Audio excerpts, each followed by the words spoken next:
তো দর্শক বন্ধুরা, আজকে যেহেতু আমাদের সাউথ কোরিয়া স্কলারশিপ অপরচুনিটি নিয়ে অনুষ্ঠানটি, তো আমি Mohammad Abaz Tamim, university of Chittagong, director of public relations, scholarship school BD.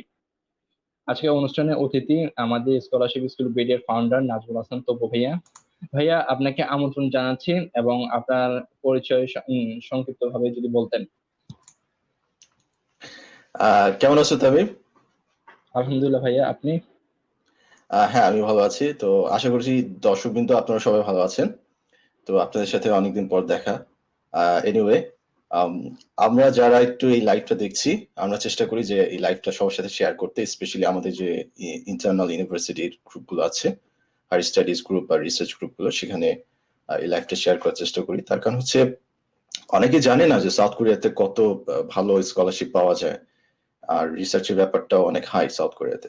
এগুলো নিয়ে আমরা আজকে ডিসকাস করবো। তো এনিওয়ে, আমরা এই ফাঁকে একটু সবাই শেয়ার করে নিই আমাদের ভিডিওটা। তো থ্যাংক ইউ তামিম আমাকে ইনভাইট করার জন্য। আর এই তো আমি দেখতে পাচ্ছি আমাদের সাথে কিছু দর্শক মানে বৃন্দ অলরেডি দেখছেন। তো আমরা শুরু করে দিতে পারি। তামিম, কি বলো? জি ভাইয়া, আমরা আমাদের আচ্ছা, আলোচনা শুরু করতে পারি। ভাইয়া, তো আপনার সংক্ষিপ্ত পরিচয় যদি বলতেন একটু। আচ্ছা, আমার সংক্ষিপ্ত আপনার পরিচয়। আচ্ছা, জি ভাইয়া।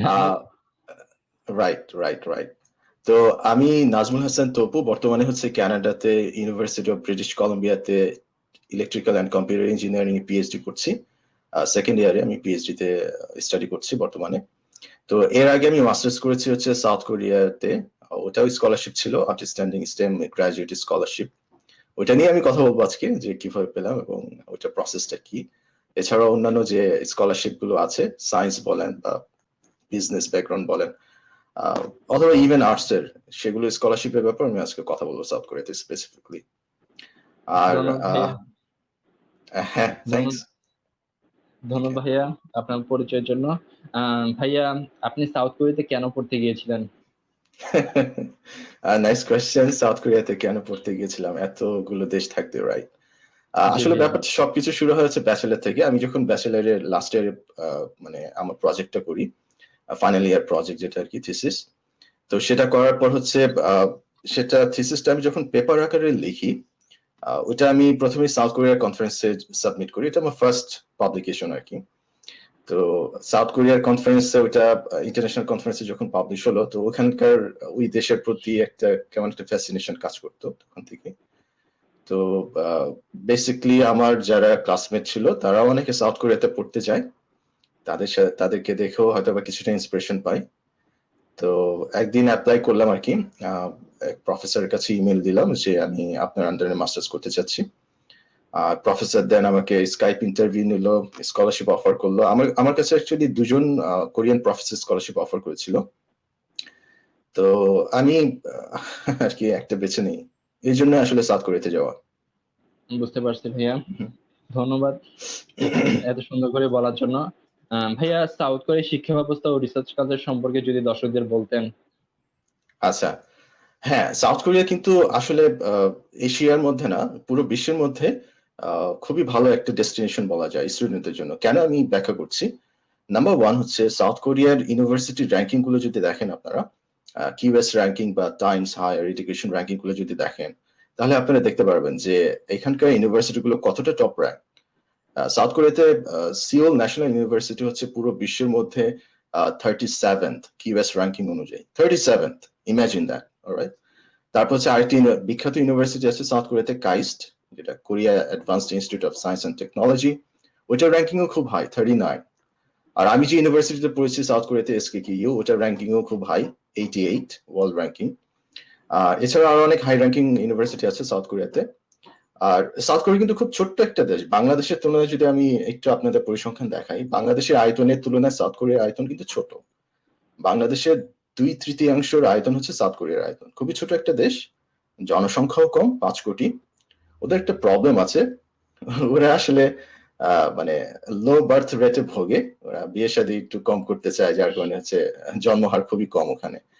কানাডার মতো সিচুয়েশন আর কি। তো যার কারণে ওদের জন্মহার কমে যাওয়ার কারণে ওদের সোসাইটিতে আপনার এরকম একটা ভ্যাকেন্সি তৈরি হয়, যে রিসার্চ বা ইয়াং জেনারেশন যে রিসার্চ করার একটা প্রবণতা সেটাও কমে যাচ্ছে, ইয়াং জেনারেশনও কমে যাচ্ছে, তাদের সংখ্যাই কমে যাচ্ছে। তো যার জন্য তাদের সোসাইটিতে ইয়াং জেনারেশন ইন্টিগ্রেশন করার একটা ফ্যাসিলিটি বা প্রণোদনা গভর্নমেন্ট থেকে দেয়া হয়। বাচ্চা নিতে গেলে তারা ইনসেন্টিভ দেয়, মানে বেবি যদি হয় কারো। তো এই জন্য সাউথ কোরিয়া হচ্ছে বাইরের দেশের ট্যালেন্ট গুলোকে মানে অ্যাট্রাক্ট করার চেষ্টা করে যে আমাদের দেশে আসো, আমরা তোমাদেরকে স্কলারশিপ দেবো, রিসার্চ করো, ইয়াং জেনারেশনদেরকে খুব ওরা ইয়ে করে আর কি। আরেকটা ব্যাপার হচ্ছে সাউথ কোরিয়ার রিসার্চ পারফরমেন্স যদি আমরা দেখি, কিছুদিন আগে আমি একটা ফেসবুকে পোস্ট দিয়েছিলাম। নেচারের কথা তো আমরা সবাই জানি, পৃথিবীর মধ্যে সবচেয়ে অন্যতম one of the best publishers, research publishers. তো তাদের ডেটা অনুযায়ী এই মে 2020-তে তারা যে ডেটাটা পাবলিশ করেছে, পৃথিবীর মধ্যে জিডিপির পার্সেন্টেজ অনুযায়ী রিসার্চ অ্যান্ড ডেভেলপমেন্ট সেক্টরে ব্যয় করে এমন দেশগুলোর মধ্যে হচ্ছে সাউথ কোরিয়া পুরো বিশ্বের মধ্যে দ্বিতীয়তে আছে। ইসরায়েল হচ্ছে ফার্স্ট, দেন হচ্ছে সাউথ কোরিয়া।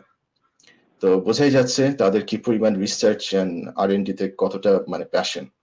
আরেকটা ব্যাপার আমি একটু বলে দিই, সাউথ কোরিয়ার জিডিপি কিন্তু পুরো ওয়ার্ল্ডের মধ্যে 10th। ছোট্ট একটা দেশ, সামনে ছোট্ট একটা দেশ, মানে পুচকে একটা দেশ, কিন্তু তাদের জিডিপি সাইজ দেখলে আপনারা অবাক হয়ে যাবেন, পুরো ওয়ার্ল্ডের মধ্যে 10th। অস্ট্রেলিয়া থেকে তাদের জিডিপি বেশি। তারপর সুইজারল্যান্ড, সুইডেন, এগুলো এগুলো ফেল করে দিয়েছে। তো ছোট একটা দেশ, কিন্তু তাদের ইন্ডাস্ট্রিয়াল রেভলিউশন বা সায়েন্স অ্যান্ড টেকনোলজিতে তাদের হিউজ পরিমাণ ইনভেস্টমেন্ট আছে। স্যামসাং, হাইউন্ডাই, তারপর হচ্ছে পস্কো, তারপর হচ্ছে এসকে হাইনিক্স, এগুলো সবই হচ্ছে টেক কোম্পানি। আর যেটা বলছিলাম, ওদের দেশে প্রচুর পরিমাণে স্কলারশিপ আছে, বাট আমরা না জানার কারণে এই স্কলারশিপ গুলো ইন্ডিয়া, ভিয়েতনামিজ, চাইনিজ এগুলো দখল করে নিচ্ছে। আমি যখন ওখানে পড়তে যাই, আমাদের পুরো বাংলাদেশের কমিউনিটিতে কেবলমাত্র মনে হয় 1,500 মনে হয় গ্রাজুয়েট স্টুডেন্ট কমিউনিটি ছিল বাংলাদেশে, টোটাল কোরিয়াতে আর কি। সো মাত্র 1,500। সো কল্পনাই করা যাচ্ছে না যেখানে চাইনিজ, ভিয়েতনামিজ, ইন্ডিয়ান 50,000, 60,000, 80,000 এরকম থাকতো। সো বোঝাই যাচ্ছে যে আমাদের অনেকেরই ইনফরমেশন গুলো জানা নেই আসলে।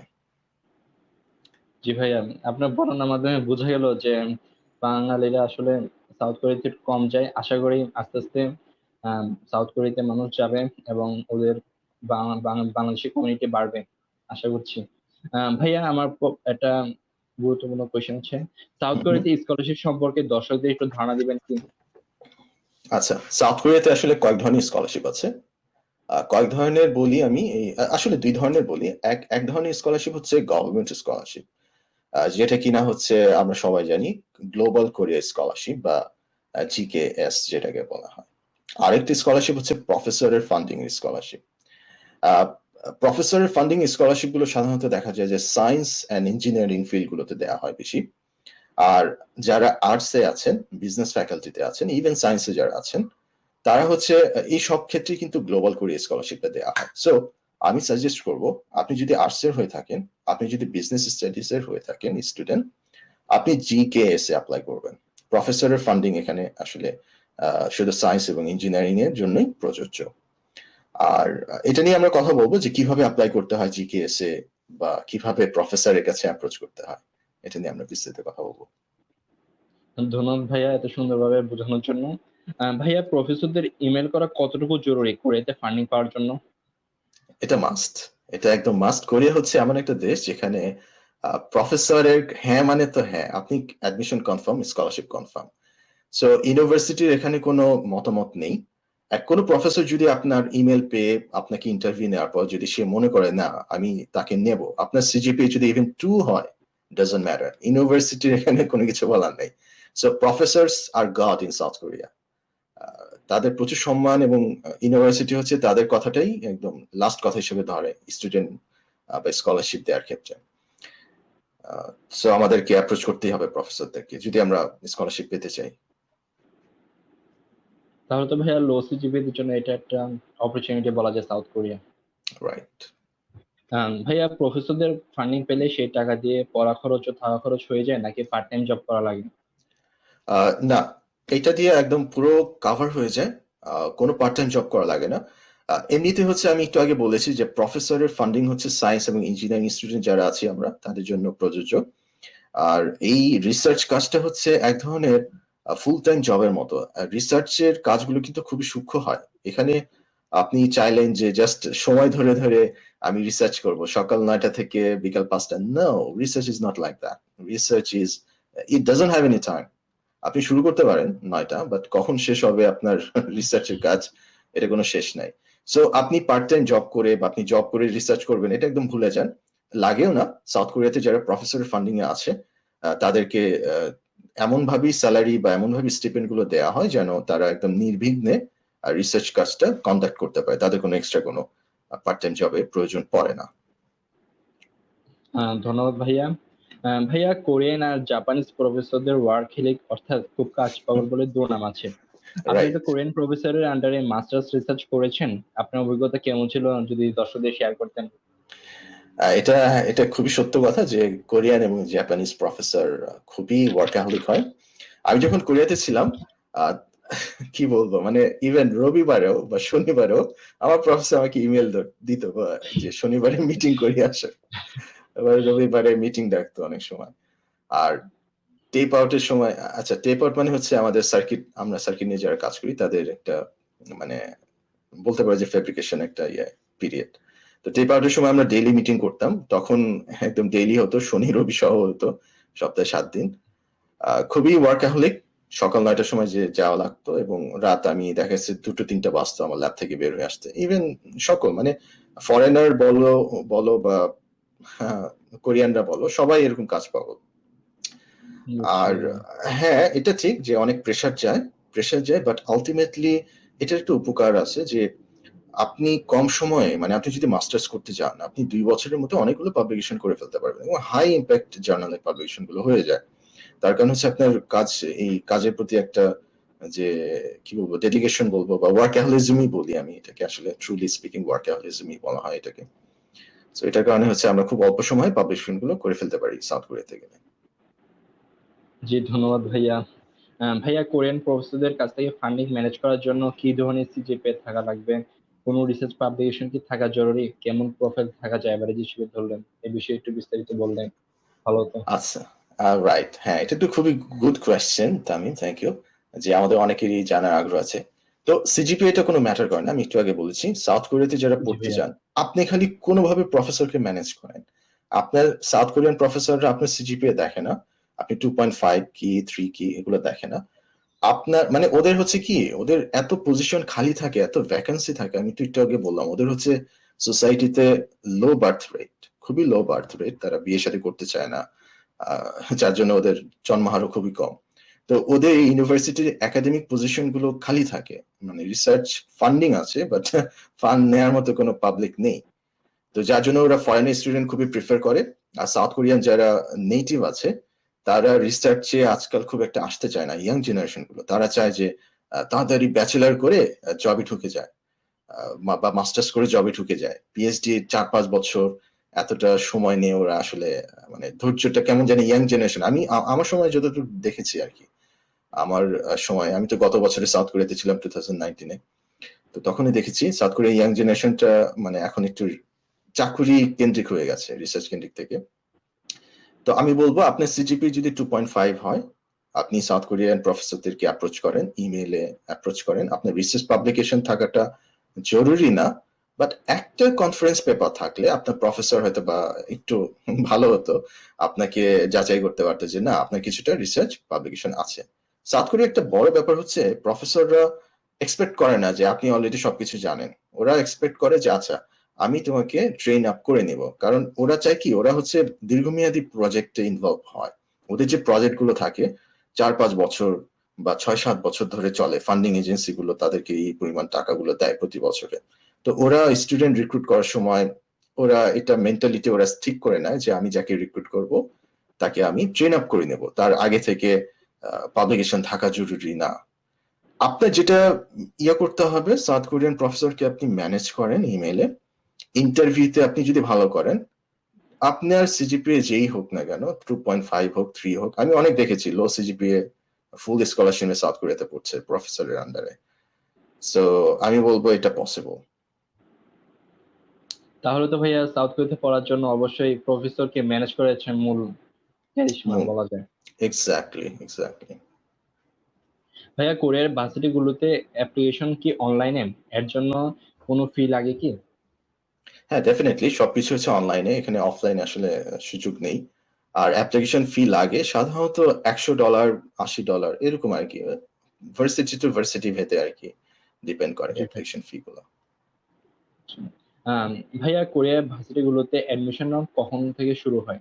কারণ দেখা যায় যে আমরা অনেক সময় ঠিক সময়ে আবেদন করতে পারি না দেখে আমরা যেতে পারি না সাউথ কোরিয়ার ওই স্কলারশিপ জায়গাগুলো আমরা নিতে পারি না। তো এই নিয়ে যদি বলতেন।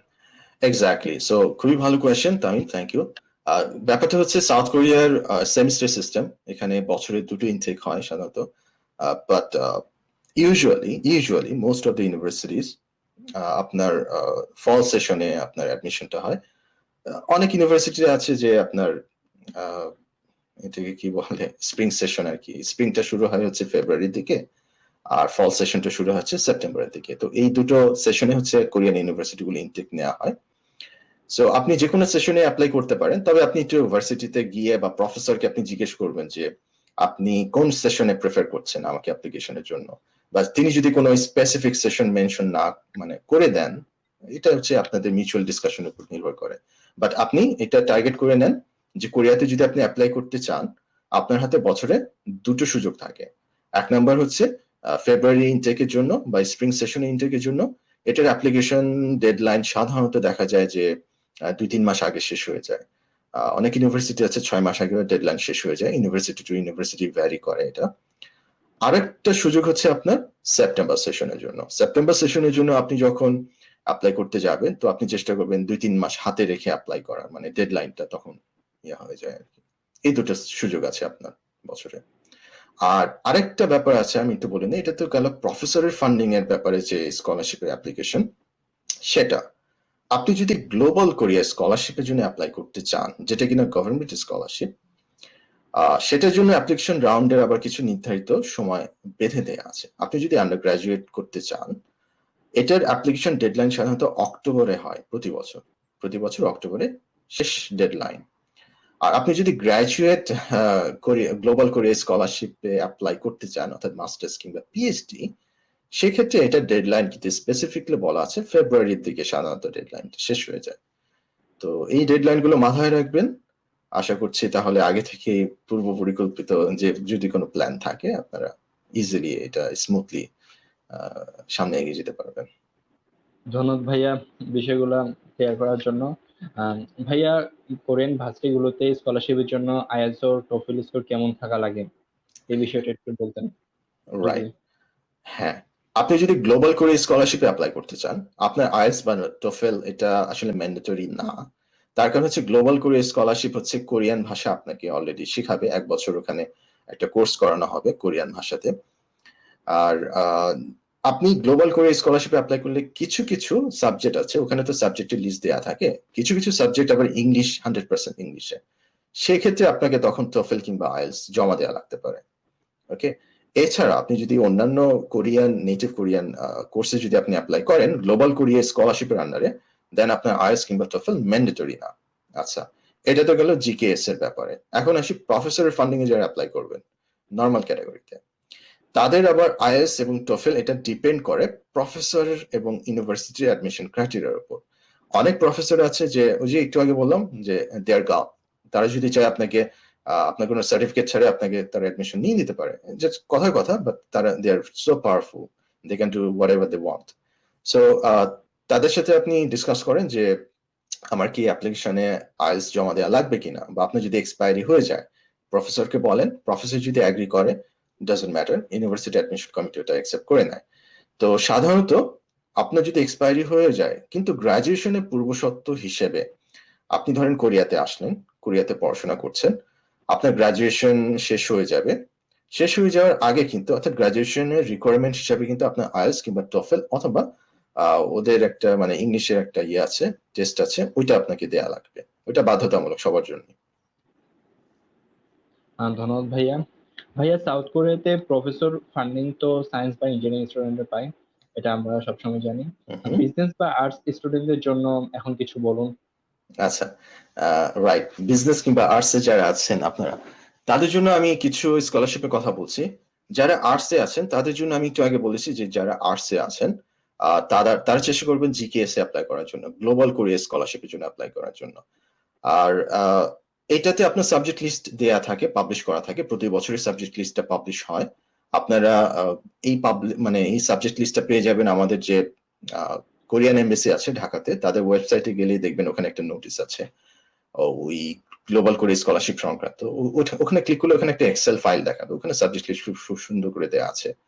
তো ওখান থেকে আপনারা নিজের সাবজেক্টটা চুজ করে আপনারা অ্যাপ্লাই করতে পারেন। ওখানে অনেক আর্টসের সাবজেক্ট আছে, ফিলোসফি আছে, সাইকোলজি আছে, সোশ্যাল ইকোনমি আছে, তারপর আরো হাবিজাবি, মনে নেই আমার সঠিক সব সাবজেক্ট গুলো লিস্ট, আপনার একটু কাইন্ডলি চেক করে নেবেন। এতে গেল আর্টসের ব্যাপারে। এখন যারা বিজনেস ফ্যাকাল্টি আছেন তারাও কিন্তু জিকেএস এ অ্যাপ্লাই করতে পারবেন, তাদেরও সাবজেক্ট লিস্ট ওখানে আছে, বিজনেস ব্যাকগ্রাউন্ডে যারা পড়ছেন। এটা হচ্ছে জিকেএস এর ব্যাপারে। প্রফেসরের ফান্ডিং বিজনেস ফ্যাকাল্টিদের জন্য প্রযোজ্য না, তাদের জন্য আমি স্পেসিফিকলি দুটো স্কলারশিপের কথা আমি বলবো। এক নম্বর স্কলারশিপ হচ্ছে স্যামসাং গ্লোবাল এমবিএ স্কলারশিপ। এটা খুবই প্রেস্টিজিয়াস একটি স্কলারশিপ, এটা হচ্ছে স্যামসাং থেকে দেয়া হয়। আর এটা আমি যে ইউনিভার্সিটিতে পড়েছিলাম ওখানেও আপনি অ্যাপ্লাই করতে পারেন, ওখানেও স্কলারশিপ আছে স্যামসাং গ্লোবাল এমবিএ স্কলারশিপ। তো এমআইটি যে বিজনেস স্কুল আছে, সোলান বিজনেস স্কুল, তাদের সাথে কোলাবোরেশনে আমাদের ইউনিভার্সিটি এসকেকিউ এবং স্যামসাং তাদের ফান্ডিং থেকে আর কি স্কলারশিপটা দেওয়া হয়। আপনার নেটে সার্চ দিলেই পাবেন, আমি বিস্তারিত বলতে চাচ্ছি না কারণ এই ভিডিওটা অনেক লং হয়ে যাবে। এটা তো গেল একটা বিজনেস স্কলারশিপের কথা। আমি আরেকটা বিজনেস স্কলারশিপের কথা বলবো, সেটা হচ্ছে কুইকা কাইস্ট বিজনেস স্কলারশিপ বা এমবিএ ইন সোশ্যাল ইকোনমি। এখানে হচ্ছে কি আমরা যেরকম ওই যে জাইকার কথা জানি, জাপানের যে একটা ফান্ডিং এজেন্সি আছে জাইকা, রাইট, ওরকম কোরিয়াতেও আছে কুইকা, ওটাকে বলা হয় কুইকা। ওটার ফুল নেম হচ্ছে maybe Korea international cooperation agency, এটাকে বলা হয় কুইকা। এটা একটা কোরিয়ান অর্গানাইজেশন, তারা এটার ফান্ডিং করে ইন্টারন্যাশনাল স্টুডেন্টদের জন্য। আপনার প্লেন ফেয়ার, আপনার থাকা খাওয়া, medical insurance, everything will be covered by this scholarship, Korea KAIST MBA in social economy. তো এগুলো আপনারা ইন্টারনেটে ঘাটলে পেয়ে যাবেন। আমি পরবর্তীতে হয়তো আমাদের এসএসবিডি গ্রুপে আমি বিস্তারিত এগুলো নিয়ে আরেকটা সেশন বা কোনো লেখা আমি পাবলিশ করবো ইনশাআল্লাহ। ভাইয়া অনেক নতুন নতুন তথ্য জানতে পারলাম এই প্রশ্নের মাধ্যমে। ভাইয়া স্কলারশিপ পেলে ফাইন্যান্সিয়াল সুযোগ সুবিধাগুলো কি কি বিস্তারিত ভাবে খুলে বলবেন কি? শিওর।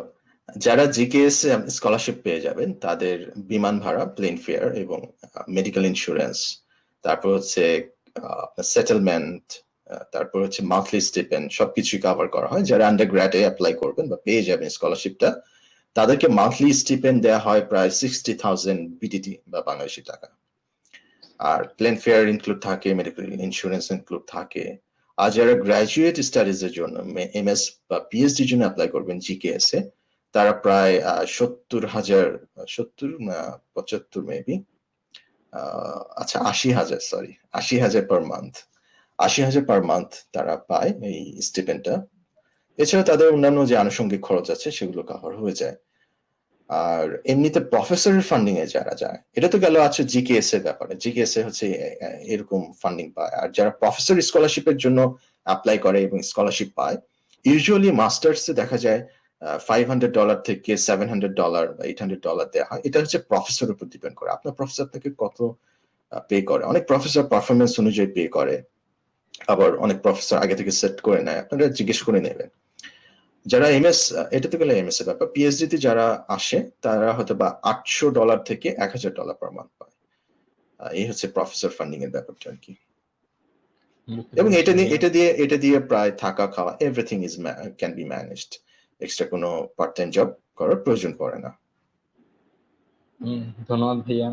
ভাইয়া অ্যাপ্লিকেশনের শুরু থেকে শেষ পর্যন্ত ধাপগুলো বিস্তারিতভাবে দর্শকদের যদি খুলে বলতেন। রাইট, হ্যাঁ, বিস্তারিত আমি বলে দিচ্ছি। যারা গ্লোবাল কোরিয়া স্কলারশিপে অ্যাপ্লাই করবেন তারা হচ্ছে দুটো ক্যাটাগরিতে, আমি একটু ভেঙে বলি। প্রথমে যারা হচ্ছে আন্ডারগ্রেডে অ্যাপ্লাই করবেন এবং মাস্টার্স কিংবা পিএইচডি তে অ্যাপ্লাই করবেন জিকেএস বা স্কলারশিপের জন্য, তারা হচ্ছে এমবিসি ট্র্যাক অথবা ইউনিভার্সিটি ট্র্যাকে অ্যাপ্লাই করতে পারেন। তো এমবিসি ট্র্যাক কি আর ইউনিভার্সিটি ট্র্যাক কি? ইউনিভার্সিটি ট্র্যাক হচ্ছে আপনি সরাসরি যদি ইউনিভার্সিটিতে অ্যাপ্লাই করেন তাহলে ওটাকে বলা হয় হচ্ছে ইউনিভার্সিটি ট্র্যাক। আর যদি আপনি এমবেসির মাধ্যমে, বাংলাদেশে যে কোরিয়ান এমবেসি আছে সেটার মাধ্যমে যদি আপনি অ্যাপ্লাই করেন, তাহলে ওটাকে বলা হয় এমবেসি ট্র্যাক। এখন আপনি কোনটা সিলেক্ট করবেন? আপনার উচিত হবে হচ্ছে এমবেসি ট্র্যাক সিলেক্ট করা। তার কারণ কি? তার কারণ হচ্ছে আপনি যদি ইউনিভার্সিটি স্পেসিফিক বা ইউনিভার্সিটি ট্র্যাকে অ্যাপ্লাই করেন, আপনি কেবলমাত্র একটা চয়েস দিতে পারবেন, অনলি ওয়ান চয়েস। সো এটা যদি মিস হয়ে যায়, দেন আপনার মানে ওই অ্যাপ্লিকেশন ইয়ার রাউন্ডটাই একদম লস হয়ে গেল। আপনি যদি এমবেসি ট্র্যাকে অ্যাপ্লাই করেন, আপনার 3টা চয়েস দেয়া যাবে আপনার। সেক্ষেত্রে আপনি ফার্স্ট চয়েস হলো না, সেকেন্ড চয়েস, থার্ড চয়েস, যেটা লাগে আর কি আপনার। সো আমি প্রিফার করবো যে আপনার এমবেসি ট্র্যাকে অ্যাপ্লাই করেন। আর এমবেসি ট্র্যাকের হ্যাঁ, এখানে অবভিয়াসলি কম্পিটিশন আছে। এখানে আবার 3টা ধাপ আছে। এমবিসি ট্র্যাকে হচ্ছে প্রথমে আপনার ফার্স্ট রাউন্ডে আপনার কাগজপত্র জমা দেওয়া লাগে, দেন একটা ইন্টারভিউ হয়, তারপর আরেকটা ইন্টারভিউ হয়। সো টোটাল হচ্ছে 3টা ধাপ থাকে। আর ইউনিভার্সিটি ট্র্যাকে হচ্ছে কেবল 2টো ধাপ। এখানে হচ্ছে অ্যাপ্লিকেশন জমা দিলেন, দেন হয়তো একটা ইন্টারভিউ হয়, দ্যাটস ইট। আর এটার টাইমলাইনটা তো আমি একটু আগে বলে দিয়েছি। যারা আন্ডারগ্রাডে, এমবিসি ট্র্যাকের শেষ তারিখ হচ্ছে অক্টোবরে হয় প্রতি বছর। আর যারা মাস্টার্স কিংবা পিএইচডি তে অ্যাপ্লাই করবেন জিকেএস এর জন্য, এমবিসি ট্র্যাকে তারা হয়তো বা ফেব্রুয়ারির দিকে হচ্ছে লাস্ট ডেট হয়। আর রেজাল্ট সাধারণত দেখা যায় যে মের দিকে চলে আসে আর কি। আর কাগজপত্র কি কি লাগে সেটা নিয়ে আমি একটু কথা বলি। যারা এমবিসি ট্র্যাকে অ্যাপ্লাই করবেন বা ইউনিভার্সিটি ট্র্যাকে অ্যাপ্লাই করবেন, তো তাদের সবারই জন্য এই কাগজপত্রগুলো লাগবে। আপনার এসএসসি এইচএসসি সার্টিফিকেট গুলা আপনার এক নাম্বার হচ্ছে শিক্ষা বোর্ড থেকে, 2 নাম্বার হচ্ছে আপনার আপনার ইয়ে থেকে, শিক্ষা মন্ত্রণালয় থেকে, আর 3 নাম্বার হচ্ছে পররাষ্ট্র মন্ত্রণালয় থেকে। এই 3টে জায়গা থেকে আপনি অ্যাটেস্ট করে নিতে হবে। ওকে, চতুর্থ, ওই 3টে জায়গা হয়ে গেলে আপনি কোরিয়ান এমবেসি থেকে আবার অ্যাটেস্ট করে নেবেন। এই 4টা জায়গা থেকে আপনার অ্যাটেস্টেশন করে নিতে হবে আপনার এসএসসি এইচএসসি এবং ব্যাচেলর সার্টিফিকেটটা, মার্কশিট সহ। আর সাথে আপনি ফটোকপি গুলো অ্যাটেস্ট করে নিয়েন, 3-4টা ফটোকপি অ্যাটেস্ট করে নিয়েন, এটা কাজে লাগে। তারপরে হচ্ছে আপনার অবভিয়াসলি পাসপোর্ট লাগবে, আপনার মানে কি বলবো, বার্থ সার্টিফিকেট। তারপর হচ্ছে এক্সট্রা কোনো ব্যাংক ব্যালেন্স দেখানো লাগে না, স্কলারশিপ পেলে মানে ওইটার জন্য কোনো ব্যাংক ব্যালেন্স দেখানো লাগে না। আর এই তো মানে কাগজপত্র মোটামুটি এটা। রিকমেন্ডেশন লেটার, এটা তো একটা স্পেসিফিক ক্রাইটেরিয়া, সবার জন্য লাগবে রিকমেন্ডেশন লেটার। এই কয়টাই আর কি কাগজপত্র মোটামুটি লাগে। আর মোটামুটি ধরেন আপনি অ্যাপ্লাই করার পরে ওরাই আপনাকে নেক্সট ধাপগুলো বলে দিবে, কখন ইন্টারভিউ ডেট হবে, কিসের মাধ্যমে ইন্টারভিউ হয়, সাধারণত অনলাইনে হয়, অনলাইন ইন্টারভিউ গুলো হয়। তো এই আর কি মোটামুটি স্কলারশিপ ধাপগুলো। এটা তো গেল জিকেএস এর ব্যাপারে। এখন আসি হচ্ছে প্রফেসরের কাছে যারা অ্যাপ্লাই করবেন, তাদের অ্যাপ্লিকেশন প্রসেসটা কেমন হবে। তাদের জন্য হচ্ছে প্রথম কাজ হচ্ছে প্রফেসরকে অ্যাপ্রোচ করা। ইমেল, ইমেল, ইমেল, ইমেলের কোনো বিকল্প নেই। প্রফেসর যখন ম্যানেজ হয়ে যাবে ইমেলের মাধ্যমে, তখন প্রফেসর আপনাকে একটা ইন্টারভিউর জন্য ডেট দেবে। সো ইন্টারভিউতে আপনি যদি ভালো করেন, আপনার প্রফেসর তখন আপনাকে যদি অফার দেয় যে আমি তোমাকে আমার ল্যাবে রিসার্চ অ্যাসিস্ট্যান্টশিপ হিসেবে মাস্টার্স কিংবা পিএইচডি তে আমি নিলাম একটা, যদি ইমেলে তারা মানে অ্যাপ্রোচ করে আপনাকে, দেন আপনি ধরে নেন আপনার 100% হয়ে গেছে। ইউনিভার্সিটির বাদ বাকি যে অ্যাডমিশন গুলো প্রসেস আছে, এটা জাস্ট ফর্মালিটি। প্রফেসর যদি হ্যাঁ করে, আপনার বাদ বাকি ফর্মালিটিটা ওটা জাস্ট ফর্মালিটি। ওটা ইউনিভার্সিটিতে আপনার কাগজ খালি জমা দেয়া, এইতটুকুই, আর কিছু না। ওটার জন্য হচ্ছে অ্যাপ্লিকেশন প্রসেস তো সব অনলাইনেই দেয়া হয়, ওটার জন্য কোনো হার্ড কপি সাধারণত পাঠানো লাগে না। আবার লাগতেও পারে, এটা দেখে নেবেন আপনার কোন ইউনিভার্সিটি লাগে, কোন ইউনিভার্সিটিতে আবার লাগে না। এই হচ্ছে গিয়ে মোটামুটি অ্যাপ্লিকেশন প্রসেসটা। ধন্যবাদ ভাইয়া, আশা করছি আমাদের অনেকের কনফিউশন গুলা দূর হবে আপনার এই তথ্যগুলোর মাধ্যমে। ভাইয়া, আপনার কোরিয়ান প্রফেসর কেমন ছিল? তার আন্ডার আচ্ছা, তার আন্ডারে রিসার্চ করে এবং সোশ্যাল অভিজ্ঞতাগুলো যদি শেয়ার করতেন। কোরিয়ান প্রফেসরদের একটা বদনাম আছে, তারা হচ্ছে খুবই ওয়ার্কাহলিক হয়, খুব প্রেসার দেয়। আর কাজের জন্য হচ্ছে তোমার অনেক সময় প্রেসার দেয়। যেমন ধরো আমার প্রফেসর যে একটু আগে বললাম যে শনি রবিবারের দিকে মিটিং ডাকতো, রিসার্চ মিটিং ডাকতো। ইভেন কোরিয়াতে যে প্রেসিডেন্সিয়াল ইলেকশন ছিল ওই দিনও আমাদের মিটিং ডাকছে, রিসার্চ মিটিং ডাকছে। বলে যে ভোট দেওয়ার পরে, আমি জিজ্ঞেস করলাম স্যার আপনারা ভোট দেবেন না? বলে যে ভোট দেওয়ার পরে আমরা আবার রিসার্চ মিটিং করবো। কি অবস্থা একটা, মানে খুবই ওয়ার্কাহলিক ওরা। তো হ্যাঁ, প্রেসার দিত, বাট আমি I am actually very lucky.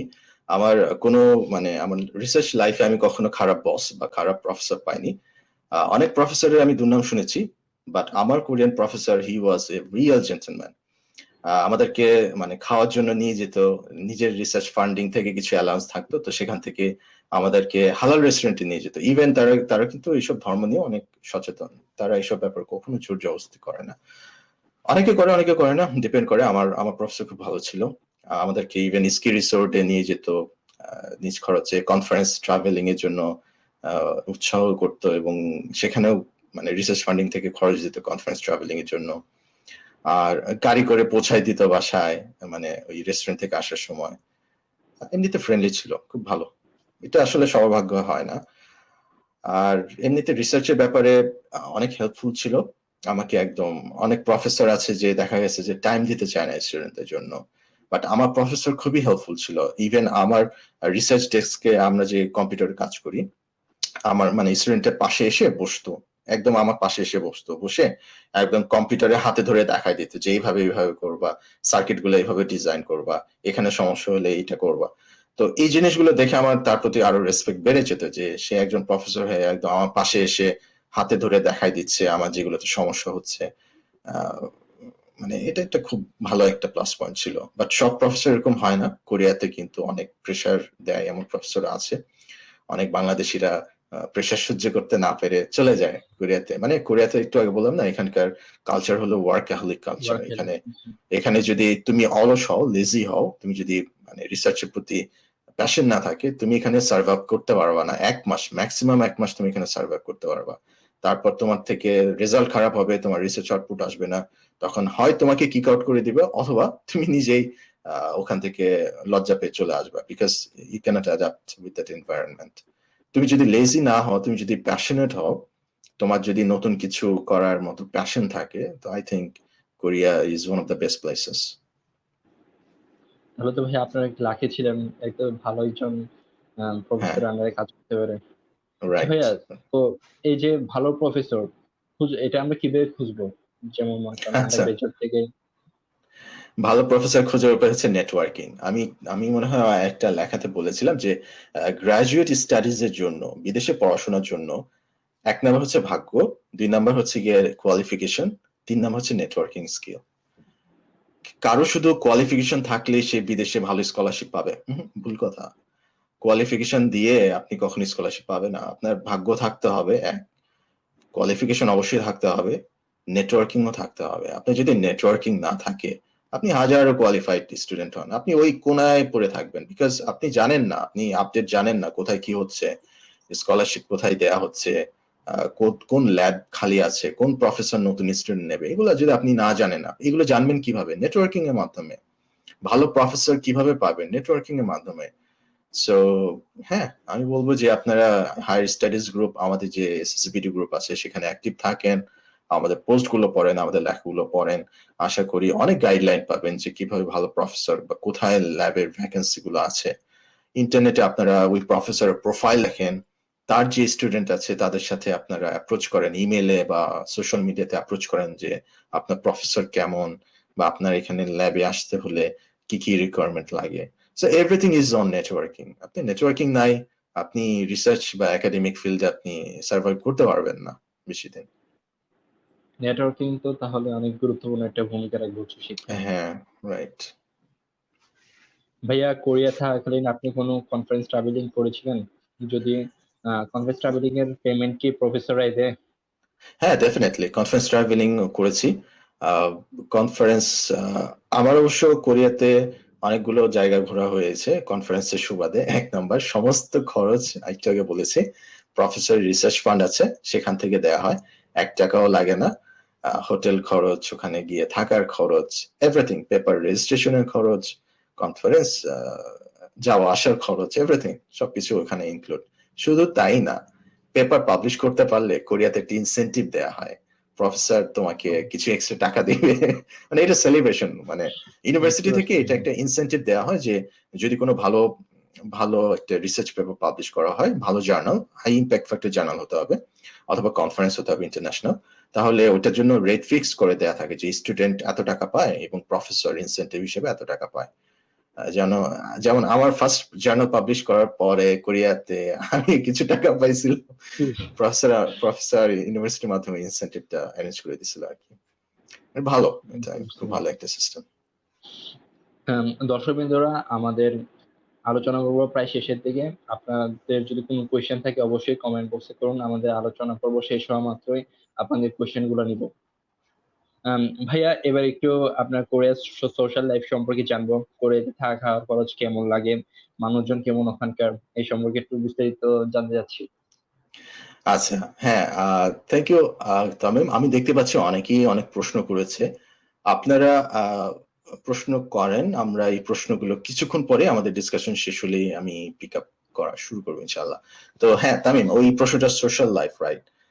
কোরিয়াতে আসলে সোশ্যাল লাইফ, যারা রিসার্চারদের সোশ্যাল লাইফ অনেকটা একটু মানে কি বলবো, থাকেই না বলা যায়, কারণ আমরা সারাদিন হচ্ছে রিসার্চ নিয়ে ব্যস্ত থাকি। ইনফ্যাক্ট কোরিয়া হচ্ছে এমনিতেই ওয়ার্কাহলিক একটা কান্ট্রি, জাপানের মতো। এখানে সোশ্যাল লাইফ খুবই জিরো বলা যায়, বাট আমরা যতটুকু পেরেছি, ওই কনফারেন্স ঘোরার একটা সুযোগ ছিল।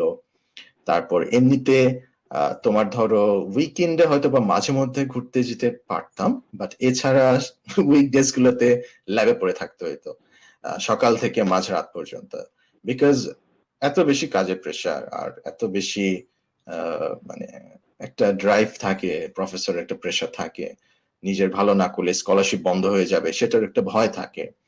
তো সবকিছু মিলাই আমাদের সোশ্যাল লাইফটা অতটা ব্রাইট ছিল না রিসার্চার হিসাবে আমি বলবো।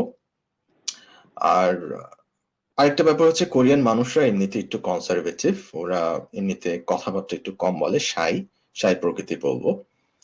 বাট ভালো, এমনিতে আমি ইয়াং জেনারেশনের কথা আমি জানি, ওরা খুবই হেল্পফুল। আমার অনেক অনেক জায়গায় গেছে যে আমি হয়তোবা ট্যাক্সি খুঁজে পাচ্ছি না, আমি হয়তোবা রাস্তা দিয়ে যাচ্ছি, এমন কোন একটা কোরিয়ান ছেলেকে আমি একটু বললাম যে আমাকে একটা ট্যাক্সি অ্যাপে কিভাবে বাই করতে হয় বা কিভাবে, আমি তো কোরিয়ান জানতাম না, ওখানে আবার কোরিয়ান না জেনে একটু সমস্যা হয়, তাকে আমি বলতো একটু হেল্প করতে, দেন অ্যাপে কোরিয়ান ভাষাটা ও জানে, ও হেল্প করে দিলে খুঁজে পেতাম আর কি। অনেক অনেক সময় এরকম হয়েছে, আমি জাস্ট আননোন কোনো পার্সনকে জিজ্ঞেস করছি, দেন ওরা হেল্প করছে, খুবই হেল্পফুল ওরা। থার্ডলি, আমার যে কোরিয়ান বাড়িওয়ালা ছিল, উনি তো সুপার হেল্পফুল ছিল।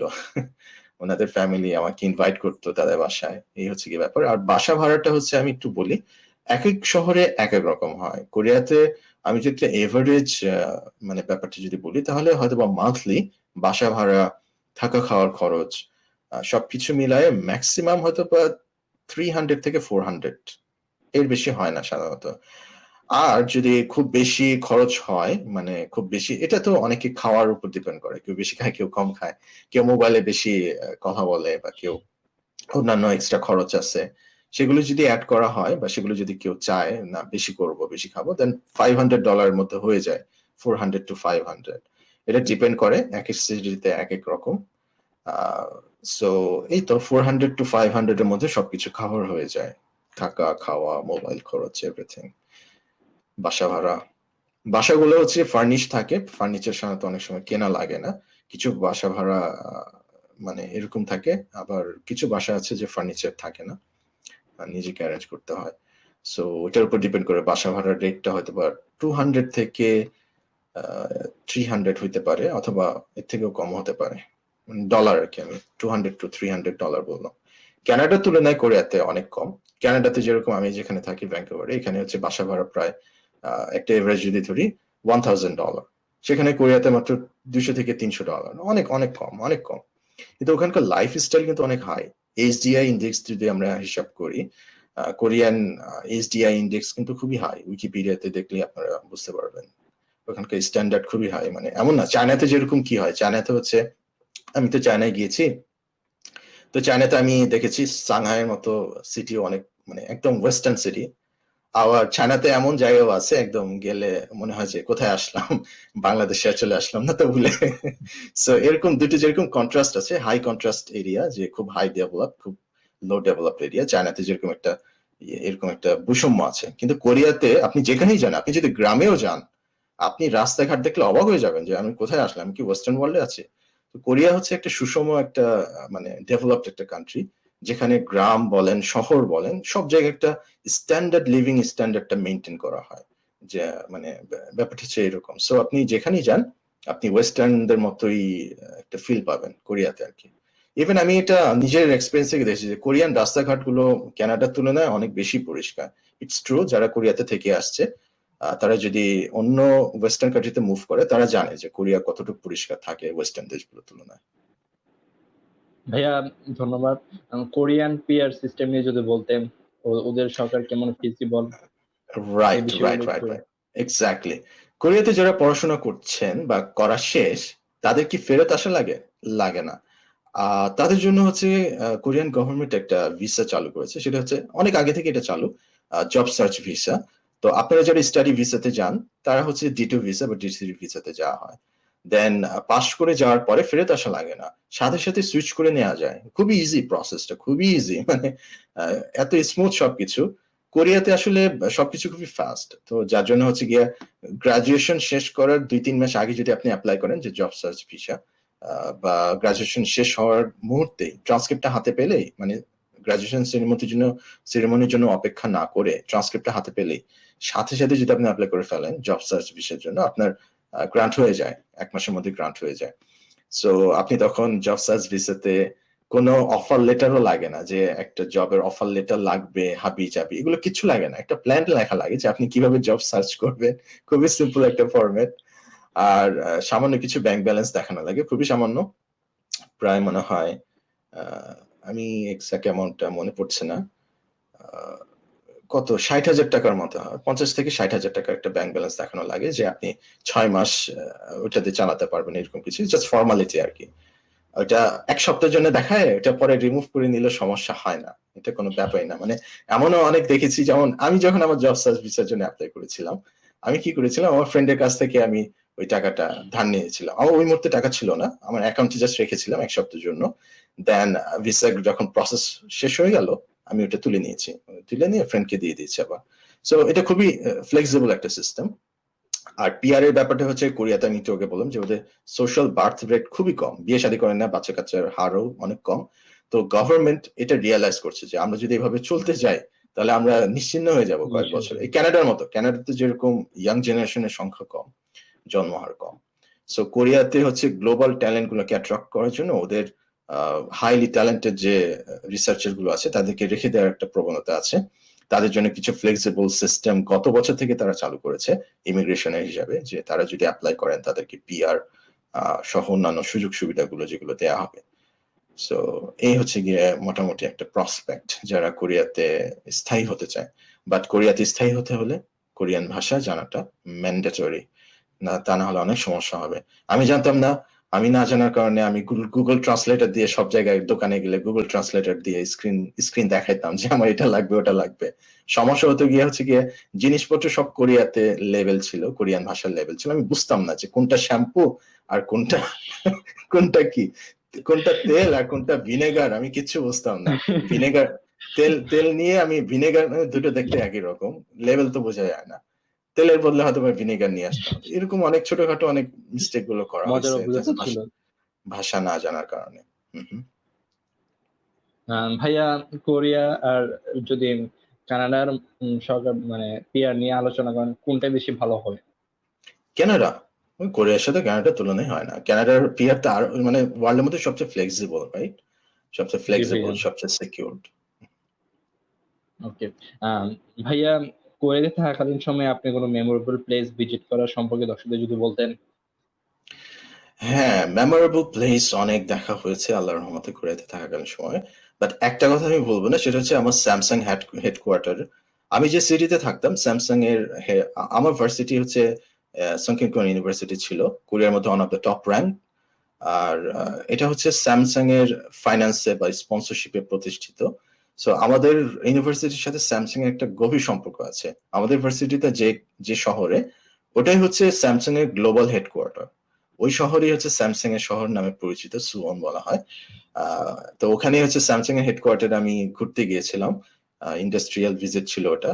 ওখানে ভেতরে যাওয়া, ওদের জিনিসপত্রগুলো দেখা, এটা একটা অনন্য অভিজ্ঞতা।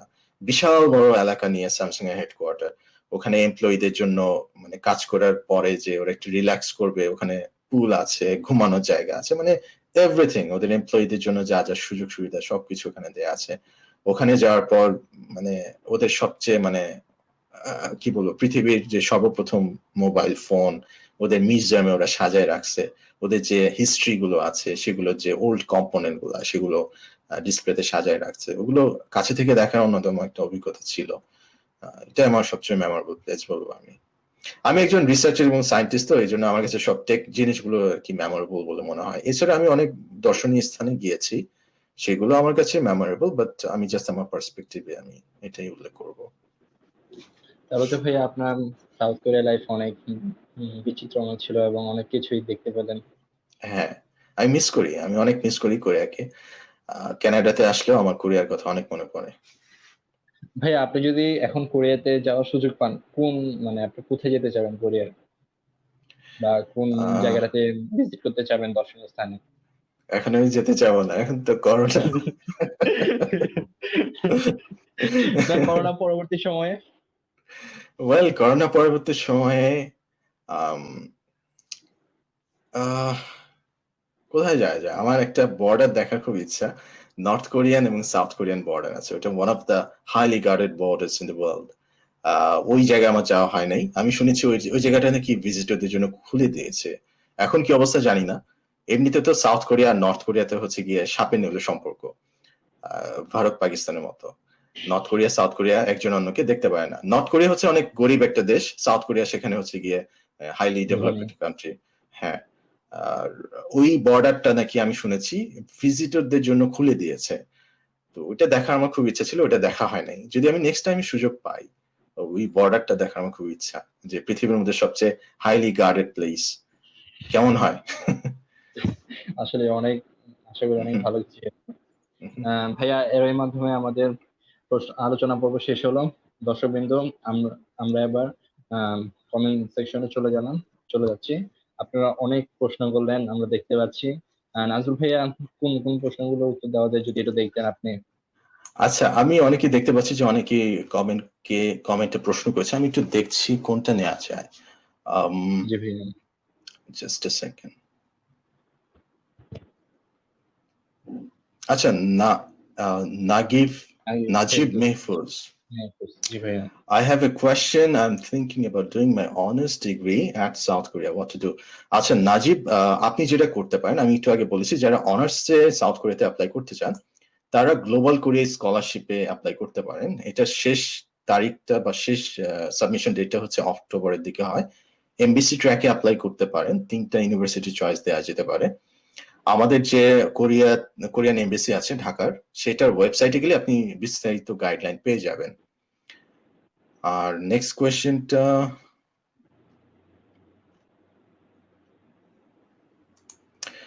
মাইশা সামিও, ভাইয়া লো সিজি থাকলে কি প্রফেসরকে মেইল করলে ফান্ডিং পাওয়া পসিবল বায়োলজিক্যাল সায়েন্সের ক্ষেত্রে? Korea is a haven for biological science. শুধু কোরিয়া না, বায়োলজিক্যাল সায়েন্সে তো প্রচুর ইনপুট এবং ফান্ডিং আছে পৃথিবী জুড়ে।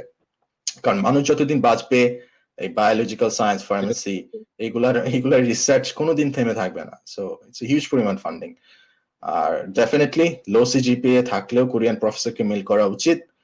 রিসার্চ পাবলিকেশন থাকাটা প্রয়োজন না। আমি একটু আগে বলেছি ওদের প্রচুর রিসার্চ পজিশন ফাঁকা থাকে, ওরা ক্যান্ডিডেট খুঁজে বেড়ায়, ওরা ক্যান্ডিডেট পায় না। ওই ক্যান্ডিডেট গুলো সাধারণত ইন্ডিয়ান, ভিয়েতনামিজ, চাইনিজ গুলো দখল করে নেয়। এত বেশি চাইনিজ কোরিয়াতে আর এত বেশি ইন্ডিয়ান আর ভিয়েতনামিজ, যে কল্পনার বাইরে বাংলাদেশের তুলনায়। সো আমি বলবো যাদের সিজিপি 2.5 আছে, হতাশ না হয়ে কোরিয়ান প্রফেসরকে ইমেল করা উচিত। কোরিয়াতে ছোট্ট একটা দেশ, কিন্তু ওদের ভার্সিটি প্রচুর, অসংখ্য ভার্সিটি আছে। আর ওখানকার প্রতিটা ভার্সিটি এমন না যে এক জায়গা খুব ভালো হলে আরেক জায়গা খুব লো। প্রতিটা ভার্সিটিতে একটা মিনিমাম স্ট্যান্ডার্ড বজায় রাখা হয়, সেটা রিসার্চের ক্ষেত্রে। কোরিয়ান কোন একটা অখ্যাত ইউনিভার্সিটির অনেক প্রফেসর আছে, খুব হাই জায়গায় পাবলিকেশন করে, খুব ভালো রিসার্চ করে। সো এটা নিয়ে কখনোই ইয়ে করা উচিত না যে র্যাঙ্কিং দেখবো, শুধু ভালো র্যাঙ্কিং হলেই যাব, তা না হলে যাব না, এটা ভুল কথা। আচ্ছা, তারপরে প্রশ্নটা হচ্ছে এমডি জাহিদুল ইসলাম রাকি, ভাইয়া সব কি সায়েন্সের জন্য বিজনেস ব্যাকগ্রাউন্ডে ফান্ড পাওয়ার ফ্যাসিলিটিস কি কি আছে? আমি তো আমাদের ডিসকাশনে আমি উল্লেখ করেছি যারা বিজনেস মানে ফ্যাকাল্টির স্টুডেন্ট তারা গ্লোবাল করে স্কলারশিপের আন্ডারে এমবিএ অথবা অন্যান্য যে বিজনেস ফ্যাকাল্টির স্টাডিজ সাবজেক্টগুলো আছে সেগুলোতে অ্যাপ্লাই করতে পারেন, অথবা স্পেসিফিকলি আমি দুটো স্কলারশিপের কথা বলেছি, স্যামসাং গ্লোবাল এমবিএ স্কলারশিপ যেটা, আরেকটা হচ্ছে KOICA KAIST MBA in social economy, এই দুটি স্কলারশিপের কথা আমি উল্লেখ করেছি। মিস করলে এই লাইফটা আবার পুনরায় আপনারা একটু দেখেন, তাহলে বুঝতে পারবেন। তারপরে প্রশ্নে চলে যাচ্ছি MD Ruksa, for getting scholarship is it mandatory to learn Korean language? Okay, যারা জিকেএস এ অ্যাপ্লাই করবেন, জিকেএস এ দুটো ট্র্যাক থাকে, একটা হচ্ছে কোরিয়ান মানে সাবজেক্ট অনুযায়ী কোরিয়ান ভাষাতে আপনি ওই সাবজেক্টটা পড়তে পারবেন, অথবা কিছু সাবজেক্টের লিস্ট দেওয়া থাকে যেটা ইংলিশে অফার করা হয়, সেক্ষেত্রে আপনার কোরিয়ান ভাষা শেখা লাগে না। আর এমনিতে হচ্ছে কোরিয়ান ভাষা শেখার জন্য আপনাকে 1 বছর ওরা নিজেরাই ট্রেন আপ করবে গ্লোবাল কোরিয়ান স্কলারশিপের জন্য। সো এটা নিয়ে কোনো টেনশন করার কিছু নাই যে আগে শেখা লাগবে না, আগে শেখা লাগবে না, আপনি আগে যাবেন কোরিয়াতে, ওরাই আপনাকে শিখাই দিবেন। আর যারা প্রফেসরের স্কলারশিপে যারা অ্যাপ্লাই করবেন তাদের জন্য কোরিয়ান ভাষা ম্যান্ডেটরি না। আমি আবারও বলছি, আমার কোরিয়ান ল্যাঙ্গুয়েজের অ্যাবিলিটি 0, ঠিক আছে? যারা যায় তাদের অ্যাবিলিটি সাধারণত 0ই থাকে, তো ওইটা ম্যান্ডেটরি না। বাট হ্যাঁ, একটু দোকানপাটে যাওয়ার জন্য, ট্যাক্সি হায়ার করার জন্য ডেফিনেটলি আপনার কিছু বেসিক কোরিয়ান জানা থাকাটা প্রয়োজন। একটা সোসাইটিতে আপনি যাবেন, বেসিক কাজ চালানোর মতো একটা ভাষাগত দক্ষতা থাকা উচিত। তারপরে চলে যাচ্ছি রুহুল, 7 সেমিস্টার কমপ্লিট করে কোর্স কমপ্লিশন সার্টিফিকেট দিয়ে ফল সেশনে ফুল ফান্ড স্কলারশিপের জন্য অ্যাপ্লাই করা যায়? আচ্ছা, এটা আপনাকে ডিসকাস করতে হবে আপনার প্রফেসরের সাথে। মানে আমি একটু আগে বলেছি, প্রফেসর যদি আপনাকে চায়, ইউনিভার্সিটি আপনাকে অ্যাডমিশন দিতে পারে। সো আপনার প্রফেসরকে বলেন যে আমার 7 সেমিস্টার কমপ্লিট, আমি কি 8 সেমিস্টার আমি কমপ্লিট করে ফেলবো এতদিনের মধ্যে, দেখেন ও আপনাকে কি রিপ্লাই দেয়, তারপর আপনি অ্যাপ্লাই করতে পারবেন। Next question, Tasfia Nuzhat, bachelor certificate জানুয়ারির দিকে সাবমিট করলে হয়? যদি সার্টিফিকেট আসতে দেরি হয় সেক্ষেত্রে অ্যাকচুয়ালি হ্যাঁ, সার্টিফিকেট যদি আসতে দেরি হয় তাহলে আসলে গ্লোবাল কোরিয়া স্কলারশিপের জন্য অ্যাপ্লাই করা যাবে না। ওখানে সমস্ত ডকুমেন্ট গুলো কমপ্লিট হতে হবে, ডকুমেন্ট সেট, কারণ ওখানে এমনিতেই খুবই কম্পিটিশন বেশি, ওরা বসেই থাকে বাদ দেওয়ার জন্য ক্যান্ডিডেট। সো এটার জন্য আসলে মানে প্রযোজ্য না। বাট আপনি যদি প্রফেসরে অ্যাপ্লাই করেন, প্রফেসরকে ইমেল করেন বা তার আন্ডারে যদি স্কলারশিপ নিয়ে যেতে চান, এটা সম্পূর্ণ প্রফেসরের উপর নির্ভর করে। সে হয়তো আপনাকে বললো যে আচ্ছা সমস্যা নেই, ট্রান্সক্রিপ্ট দিয়ে আপাতত অ্যাপ্লাই করো, পরে সার্টিফিকেটটা দিয়ে দিও। So it's up to him. So দুটো ক্ষেত্র আমি আবারও বলছি, গ্লোবাল কোরিয়া স্কলারশিপের জন্য আপনার সার্টিফিকেটটা ম্যান্ডেটরি, সবকিছু ডকুমেন্ট ঠিক থাকা ম্যান্ডেটরি, বাট প্রফেসর স্কলারশিপে যারা আসবেন কোরিয়াতে তাদের মানে অ্যাডমিশন বা অ্যাপ্লিকেশন এগুলো নির্ভর করবে প্রফেসরের ডিসিশনের উপর, আপনার ডিসিশন না বা ইউনিভার্সিটির ডিসিশন না। হ্যাঁ, থ্যাংক ইউ সজন। তারপর আচ্ছা, এই প্রশ্নটা অনেক লম্বা। নুরুর রহমান বাইজিৎ, ভাই when should we start mailing professors in order to catch next fall? আচ্ছা, আপনার 1 নম্বর প্রশ্নের জবাব হচ্ছে, আপনি যদি নেক্সট ফলের জন্য অ্যাপ্লাই করতে চান, আপনার উচিত হচ্ছে অক্টোবরের দিকে মেইলিং শুরু করা। অক্টোবরের দিকে না হলে এটা খুব আর্লি হয়ে যায়, আপনি চেষ্টা করেন যে নভেম্বর থেকে আপ টু জানুয়ারি ফেব্রুয়ারি এই সময়ের মধ্যে আপনি ইমেলটা শুরু করতে পারেন ফলের জন্য। নাম্বার 2 প্রশ্নটার উত্তর হচ্ছে হ্যাঁ, আপনি ঘেটে দেখেন, কোরিয়াতে অনেক ভার্সিটি আছে আপনার প্রোফাইল ম্যাচ করবে, 2.93, even IELTS 7.5, IELTS publication, sorry I triple publication আছে। আপনার যেহেতু পাবলিকেশন আছে, আপনি সিজিপি ওটা দেখবেও না আপনার প্রফেসর। সো আপনি হ্যানিং ইউনিভার্সিটিতে ট্রাই করতে পারেন, তারপর হচ্ছে কিংহি ইউনিভার্সিটি আছে, তারপর হচ্ছে পুসান ন্যাশনাল ইউনিভার্সিটি আছে, এরকম আরো কোরিয়ান ইউনিভার্সিটি লিস্ট আছে। আমি পরবর্তীতে আমাদের এসএসপিডি যে মানে গ্রুপটা আছে সেখানে আমি ডিটেইল একটা লিস্ট পাবলিশ করব কোরিয়ান ইউনিভার্সিটি গুলোতে, যেখানে আপনি প্রোফাইল অনুযায়ী হায়ার র্যাঙ্ক, মিড র্যাঙ্ক, লো র্যাঙ্ক আপনার প্রোফাইল যেখানে ফিট করে আপনি সেখানে অ্যাপ্লাই করতে পারেন বা প্রফেসরকে অ্যাপ্রোচ করতে পারেন। টপ র্যাঙ্ক ইউনিভার্সিটি গুলো, হ্যাঁ অবভিয়াসলি, যেমন Seoul national university professor definitely 37th in the world, so তাদের প্রফেসরদের এক্সপেকটেশন খুব হাই থাকে, তাদের জন্য স্টুডেন্ট প্রোফাইলও খুব হাই র্যাঙ্ক হতে হয়। তারপরে প্রশ্নটা হচ্ছে ভাইয়া পিআর এর ব্যাপারটা যদি বলতেন। মেহতারিম এহতেশাম নাজমুল, হ্যাঁ পিআর এর ব্যাপারটা তো একটু আগে আমি বললাম যে কোরিয়াতে জন্মহার এমনিতে কমে যাওয়ায় ওদের গভর্নমেন্ট হচ্ছে ডিসাইড করেছে যারা খুবই হাইলি স্কিলড এবং এডুকেশন কোয়ালিটি খুবই হাই, পিএইচডি আছে, তাদেরকে তারা মানে সহজ করে দিচ্ছে, স্মুথ করে দিচ্ছে পিআর এর ব্যাপারটা। তো পিআর এর জন্য আপনার ল্যাঙ্গুয়েজ শেখাটা ম্যান্ডেটরি, এটা কিন্তু মাথায় রাখবেন। এটার জন্য একটা টেস্ট দেওয়া লাগে, আরো কিছু অ্যাপ্লিকেশন প্রসেস আছে, সবকিছু দেওয়ার পরে মোটামুটি পিআর এর ব্যাপারটা ফাইনাল হয়। তারপরে হচ্ছে জান্নাতুল মাওয়া, আমি সোশ্যাল ওয়ার্ক স্টাডি অনার্স শেষ করলাম, ওকে, অনেক প্রফেসর নক দিলাম, তারা মিক্সড বুঝে না।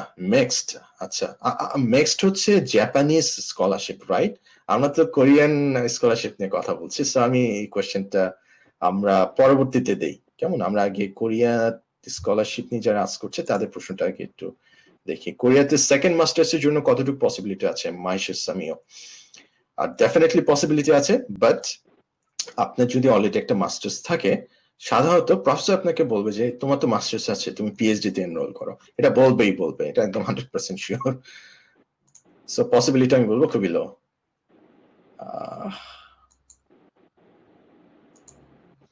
প্রফেসর কি মেল করার প্রিফারেবল টাইম? আচ্ছা, কোরিয়া থেকে বাংলাদেশের টাইম ডিফারেন্স হচ্ছে 3 ঘন্টা, কোরিয়াতে 3 ঘন্টা আগানো। তো সেই হিসাবে কোরিয়ান টাইম অনুযায়ী সকাল 9টার দিকে বা সকাল 10টার দিকে আপনারা চেষ্টা করবেন মেইলটা করা। উইকডেজে, উইকেন্ডে সাধারণত তারা মেইলিং পড়ে না, উইকডেজে আপনার চেষ্টা করবেন সকাল 9টা থেকে 10টার মধ্যে ইমেলটা করার, তখন তারা পড়ে আর কি ইমেলটা। মার্ক জিলানি, প্রফেসর ফান্ডিং থেকে কি হেলথ ইন্স্যুরেন্স দেয়া হয়? প্রফেসরকে চতুর্থ বর্ষ থেকে ইমেল খুলে দিতে পারে সময় না, কেমন ইমেলের সাথে কি সিভি দেওয়া কতটুকু জরুরি? আচ্ছা, প্রফেসরের ফান্ডিং থেকে হেলথ ইন্স্যুরেন্স দেওয়া হয় না, এটা আপনাকে, হেলথ ইন্স্যুরেন্স খুবই সামান্য, এটা আপনাকে নিজে থেকে ফান্ডিং থেকে ম্যানেজ করে নিতে হবে। বাট গ্লোবাল করে স্কলারশিপে যারা অ্যাপ্লাই করবেন তাদের ক্ষেত্রে হেলথ ইন্স্যুরেন্সটা কভার করবে।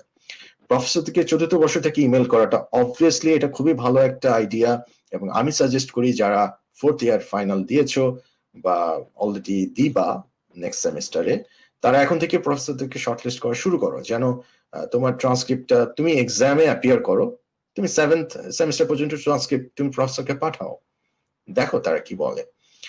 ইমেলের সাথে অবশ্যই সিভি দেওয়া যায়, অবশ্যই দিতেই হবে, কারণ সিভি না থাকলে তোমার যাচাই করবে কি? ইমেল দিয়ে তো আর সে তোমাকে যাচাই করতে পারবে না। আচ্ছা, কোরিয়াতে এনভায়রনমেন্টাল সায়েন্সের মাস্টার্সের পসিবিলিটিস কিরকম? Tabia Tahiyat, definitely environmental science, chemistry, environmental chemistry এগুলো নিয়ে খুবই হাই রিসার্চ করা হয়ে থাকে কোরিয়াতে।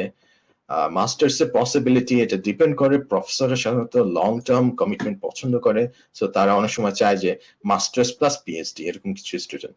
আবার অনেক প্রফেসর আছে যে মাস্টার্স এর জন্য ফ্লেক্সিবল, সো হ্যাঁ এটা ডিপেন্ড করে।